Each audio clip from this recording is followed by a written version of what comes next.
আজকে তোমার মূলত শেখাবো কি কার্যপত্র। এই কার্যপত্র কয় ধরনের হয়? দশ দশ ঘোড়া হয়, 8 ঘোড়া হয়, 12 ঘোড়া হয়, কিন্তু তোমার আমি আজকে শেখাবো কি 10 ঘোড়া। হ্যাঁ, 10 ঘোড়ার কিভাবে ঘর হবে?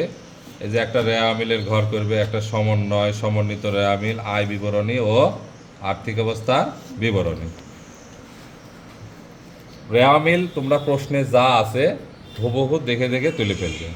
যেমন আসবাবপত্র কত, 33,000, সেবা আয় 1,18,000, বেতন খরচ 32,000, তারপরে সাপ্লাইজ খরচ কত 8,000, অগ্রিম বিমা 3,000, এরকম দেখে দেখে যা আছে তুলবে। এইবার আসো আমরা সমন্বয় করব। কি করব? সমন্বয়।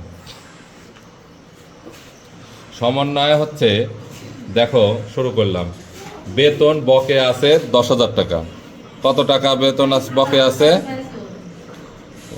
বেতন বকে আছে 10,000 টাকা।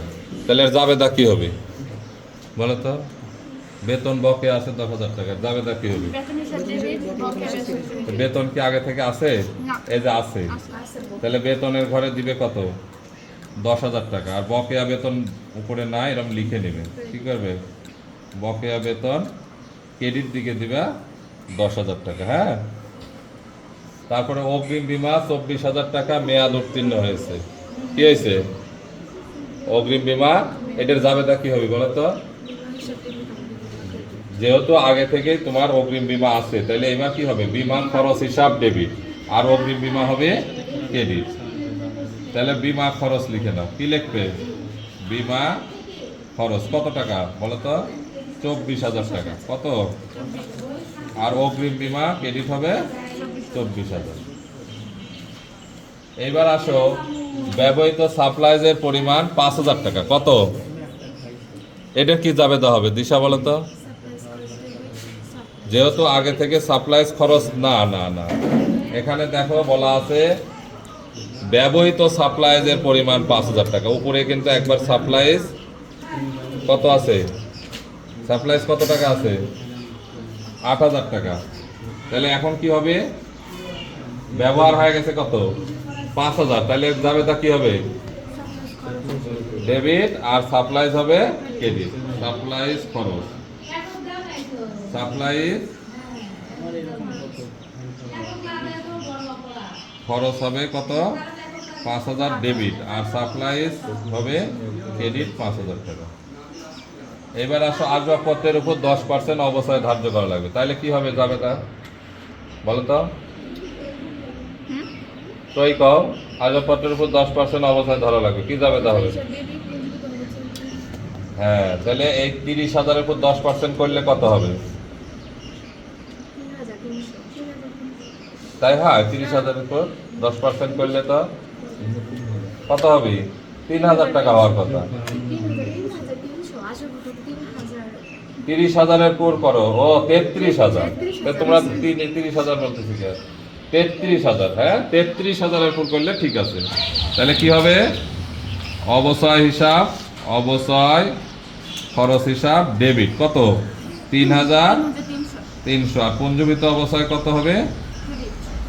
পঞ্জীভূত অবচয় হবে 3300 ক্রেডিট। হ্যাঁ, তাহলে এই সমন্বয় জাবেদা আমাদের হয়ে গেল। খালি তোমরা যোগ নামাই নিবে। এবার সমন্বিত রেয়া মিল খুবই সহজ। দেখো, যেই ঘরে কোনো তথ্য নাই সমন্বয়ের, সেই ঘরে এখানে ডেবিটে যা আছে এখানেও ডেবিটে টাই দিয়ে দিবে। এই যে 33,000, 1,18,000, হ্যাঁ সরি, এটা যেহেতু ক্রেডিটে থাকলে ক্রেডিটেই দিব। হ্যাঁ, তারপরে বেতন খরচ কোথায় আছে? ডেবিটে, আর এটাও ডেবিটে সমন্বয়। ডেবিট ডেবিট হলে কি করবো আমরা? যোগ করে দেবো। তাহলে 32 আর 10-এ কত হয়?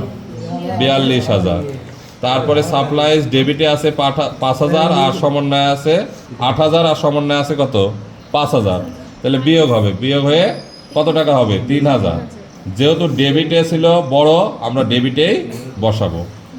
এবার আসো, অগ্রিম বিমা ছিল 30,000 ডেবিটে, আর সমন্বয় আছে ক্রেডিটে। তাহলে কি হয়ে যাবে? বিয়োগ হয়ে যাবে। বিয়োগ হয়ে কত হবে? 6,000 টাকা। তোমার এই কথাটা মনে করাই দিই যে ডেবিট ডেবিট হলেই যোগ করবা, ডেবিট ক্রেডিট হলে বিয়োগ করবা, আবার ক্রেডিট ক্রেডিট হলেও যোগ, ক্রেডিট ডেবিট হলেও বিয়োগ। তাহলে একই রকম যখনই হবে কি করবা, যোগ করবা। এইটার কোনো তথ্য নাই, যা আছে তাই লিখে দাও। অনুপার্জিত আয় কত, 45,000 টাকা। অনুপার্জিত আয় 45,000 টাকা, ক্রেডিটে আছে, ক্রেডিটে দিয়ে দাও। তারপরে মূলধন কত টাকা আছে, 1 লাখ টাকা, ক্রেডিটে 1 লাখ টাকা, ক্রেডিটে দিয়ে দাও। ভূমি দালান কোটা কত আছে, 1,60,000 ডেবিটে আছে, ডেবিটে দিয়ে দাও। বকেয়া বেতন 10,000 ক্রেডিটে আছে, ক্রেডিটে দিয়ে দাও 10,000। তারপরে বিমা খরচ ডেবিটে আছে 24,000, ডেবিটে দিয়ে দাও। সাপ্লাইজ খরচ ডেবিটে আছে 5,000, 5,000 দিয়ে দাও। অবসর খরচ 3300 ডেবিটে আছে, ডেবিটে দিয়ে দাও। তারপরে তোমার পঞ্জীবিত অবস্থায় ক্রেডিটে আছে, ক্রেডিটে দিয়ে দাও। তাহলে আমাদের সমন্বিত রেয়া মিলের কাজও শেষ। এখন যোগ নামায় দিবা, তাহলে হয়ে যাবে। আয় বিবরণীতে কি যায়, ক্রেডিট দিকে সকল আয় যায়, কি যায়, আর ডেবিট দিকে সকল খরচগুলো যায়, ব্যয় বা খরচ। বুঝছো শ্যামা?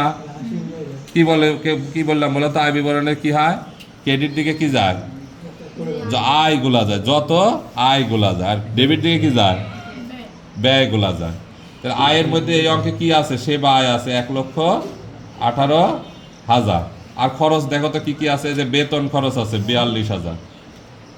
তারপরে তোমার আর কি আছে দেখো তো, অনুপার্জিত আয় খরচ না শোনা, এই যে বিমা খরচ হবে। তারপরে কি হবে, বিমা খরচ 24,000, সাপ্লাইজ খরচ 5,000, অবসর খরচ 3300, আর কোনো খরচ নাই।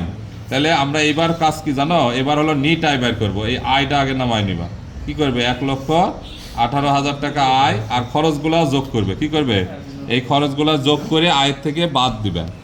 যদি আয়ের চেয়ে খরচ কম হয় তাহলে কি হবে, নিট আয় হবে। আয়ের চেয়ে খরচ কম হলে, আর আয়ের চেয়ে যদি খরচ বেশি হয়ে যায় তাহলে নেট লস হবে। কি হবে, নেট লস বা নেট ক্ষতি। হ্যাঁ, তাহলে এটা কিন্তু তোমরা নিট আয়ও লিখতে পারো, নিট মুনাফাও লিখতে পারো, যা খুশি লেখো। এই অঙ্কে আমরা দেখলাম যে আয়ের চেয়ে খরচগুলা কম। ঠিক আছে, দেখো আয়ের চেয়ে খরচ বাদ দেওয়ার পরে আমাদের ঘাটতি থাকে কত, 43,700 টাকা। কত, 43,700। এখন 43,700 দেওয়ার পরে এই যোগফল 1,18,000 হয়ে যাবে। শোনো, নিট আয় যত হবে এটা ব্যালেন্স শিটের আবার ক্রেডিট দিকে চলে যাবে। কোথায় চলে যাবে, ক্রেডিট দিকে। আর যদি ক্ষতি হয় ডেবিট দিকে যাবে। এবার আসো আমরা ফিনিশিং টাইনে দিই, আর্থিক অবস্থা বিবরণীতে কি যায়। এদিকে মূলত যত সম্পদগুলো আছে যায়, এদিকে যায় হলো দায় ও মালিকানা সত্ত্ব। তবে আমি তোমাদের একটা চুরি বিদ্যা শিখাই দিই, যে আয় বিবরণীর যে ঘরে কোনো তথ্য নাই সেগুলাই চলে যাবে কি, আর্থিক অবস্থার বিবরণী। মানে আয় বিবরণীতে যেগুলো যায়নি সেগুলো চলে যাবে আর্থিক অবস্থার বিবরণীতে। তাহলে এই যে এখানে এটা যায় নাই, 33,000 ডেবিট দিকে আছে, ডেবিটে দিয়ে দাও। এটা গিয়েছে, এটা যায় নাই, তাহলে এটা ডেবিটে আছে 3,000, ডেবিটেই দিয়ে দাও। এটা 6,000 ডেবিটে আছে, 6,000ই দিয়ে দাও। এটা ক্রেডিটে আছে 45,000, 45,000 ক্রেডিটে দিয়ে দাও। এটা 1 লক্ষ টাকা আছে, 1 লক্ষ ক্রেডিটে দিয়ে দাও। ভূমি দালান কোটা কত আছে, 1,60,000, এটা এখানে দিয়ে দাও।